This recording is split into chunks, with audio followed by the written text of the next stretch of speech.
नमस्कार मित्रों, मैं सिद्धांत गर्ग अपने यूट्यूब चैनल दोहांगन में आप सबका स्वागत करता हूं।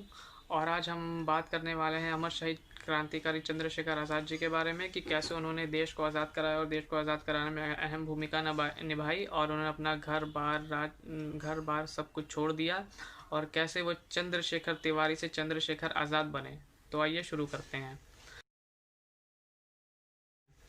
तो चंद्रशेखर आज़ाद जी का जन्म भावरा गांव जो कि मध्य प्रदेश में 23 जुलाई 1906 को हुआ था। और उनकी माता जी का नाम जगरानी देवी था, पिताजी का नाम सीताराम तिवारी था। और जब कुछ बड़े हुए जब वे तो वो अपने घर से भागकर मुंबई चले गए।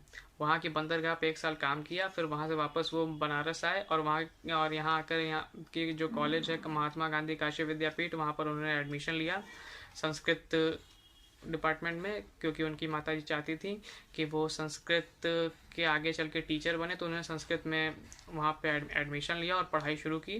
तो उस समय तो भारत गुलाम था, सीधी उस समय तो गुलाम था भारत। तो उन्होंने उनकी मुलाकात धीरे धीरे करके कॉलेज में पढ़ रहे क्रांतिकारियों से हुई, जैसे मनमथनाथ गुप्ता। तो मनमथनाथ गुप्ता के ज़रिए उनकी मुलाकात हुई बिस्मिल जी, अशफाकुल्ला खान, सचिंद्रनाथ सान्याल, राजेंद्र नाथ लाहिड़ी जैसे बड़े बड़े क्रांतिकारियों से हुई, जिन्होंने उस समय में जो सचिंद्रनाथ सान्याल जी थे, तो उन्होंने उस ज़माने में बंदी जीवन लिखी थी, जिसको पढ़कर बहुत सारे बच्चों ने क्रांति में कूद गए, भारत को आज़ाद कराने की क्रांति में कूद गए। तो जब वे पढ़ाई कर रहे थे तो उस समय गांधी जी का असहयोग आंदोलन खूब जोरों शोरों पे था कि खूब उन्होंने असहयोग आंदोलन चलाया था। और उन्होंने ये कहा था कि असहयोग आंदोलन चलता रहेगा तो भारत बहुत जल्दी आज़ाद हो जाएगा, साल भर में आज़ाद हो जाएगा। तो उसके बाद 1921-22 की ये बात है।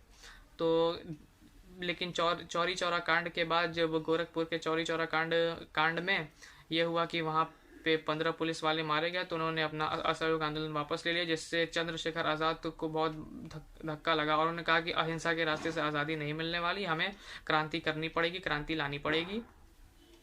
तो जब अहिंसा के समय, इस क्रांति के समय, असहयोग आंदोलन की क्रांति के समय भी, तो उन्होंने आज़ाद जी ने बढ़ चढ़ कर हिस्सा लिया। तो उसके चलते उनको अरेस्ट कर लिया गया। 15 साल की उम्र थी उनको अरेस्ट कर लिया गया।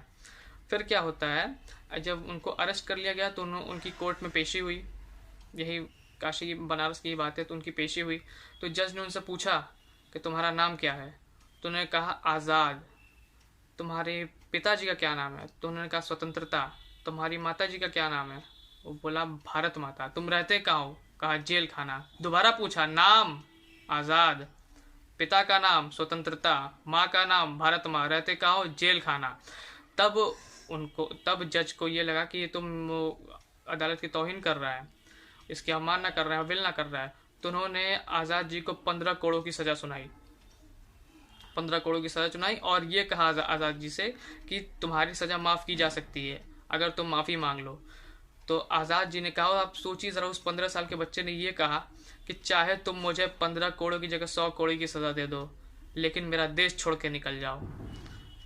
तो उनको सज़ा मिली। और उस ज़माने में जो बेत आती थी वो पूरी लेदर की, चमड़े की होती थी, दोनों साइड से वो हुक निकली हुई होती थी लोहे वाली, कि अगर किसी 15 साल के बच्चे को 2-3 पड़ जाए तो वो पूरा बेहोश हो जाता था। लेकिन चंद्रशेखर आज़ाद ने हंसते हंसते 15 बेतें खाई और हर बार बोला भारत माता की जय, वंदे मातरम, भारत माता की जय, वंदे मातरम। और उस बेत उन्होंने खाई और हंसते हंसते सह गए और वहीं से उनका नाम पड़ा चंद्रशेखर आज़ाद। सब लोगों ने उन्हें कहा आज़ाद। बहुत बहुत धन्यवाद। आगे की कहानी आपको हम अगले एपिसोड में बताएंगे। धन्यवाद।